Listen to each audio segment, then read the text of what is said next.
청주시가 지난달 말 청주 도심 한복판 공원에서 열린 대규모 이슬람 종교 행사를 알고도 현장 대응 없이 방역에만 그쳐 논란이 일고 있는데요.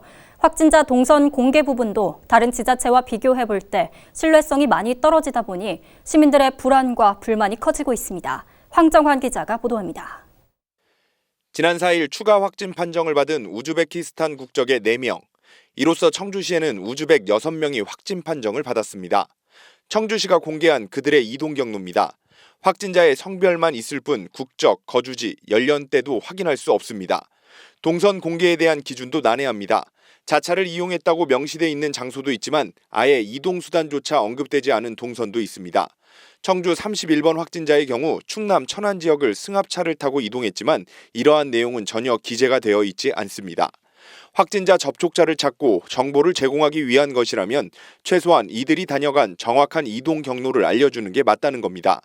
실제로 천안시청이 공개한 청주 31번 확진자 동선만 봐도 청주시와 확연한 차이가 보입니다. 인적 사항은 물론 발생 개요와 함께 방문 지역에 대한 접촉자 수, 마스크 착용 여부 등 상세하게 나와 있습니다. 이렇다 보니 해당 정보가 공개된 청주시청 블로그에는 시민들의 비판의 댓글이 폭주하고 있습니다. 여기에 지난달 말 청주시는 도심 한복판 공원에서 열린 대규모 이슬람 종교 행사를 알고도 현장 대응 없이 방역에만 그쳐 불만이 커지고 있습니다. 행사를 사전에 알았다면 지금 같은 비상시국에는 당연히 막았어야 했다는 겁니다. 공무원들의 직무유기라는 비판이 일고 있는 이유입니다. 뿐만 아니라 동선에 대한 불만은 물론 방역을 포기한 것 아니냐는 목소리까지 나왔습니다. 솔직히 이런 건 다 막을 수 있는 거였잖아요. 지금 이런 종교 행사 같은 것들도 그렇고. 그러니까 어른들이야 이제 이겨낼 수 있다고 하지만 아이들은 너무 어리고 그걸 보는 부모도 힘들 것 같고 이러니까. 위험성이 있는데 그것을 방치한다는 것 자체가 그쪽으로 말 그대로 방치하는 거잖아요. 그거는 좀 지자체가 무능하다고 생각합니다.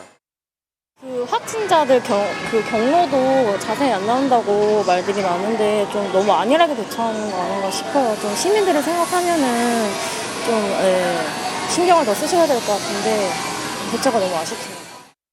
이에 대해 보건소 관계자는 사전에 관련 종교 행사를 제대로 인지하지 못한 부분을 인정하고 앞으로 코로나19 방역에 최선을 다해 조기 발견에 힘쓰겠다는 입장을 밝혔습니다. 또 동선 공개 논란에 대해서는 다른 지자체와 비교했을 때 시민들이 불안해할 만한 요소가 있다고 판단돼 기준을 지키는 범위 내에서 구체적인 정보를 공개하겠다고 전했습니다.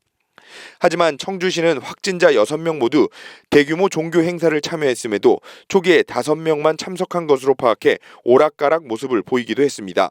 현재까지 이슬람 종교 행사 335명을 포함한 확진자 접촉자 460명이 음성 판정을 받았지만 불법 체류자가 행사에 참석할 가능성까지 감안하면 이미 시내에 조용한 전파가 이뤄질 수 있는 상황.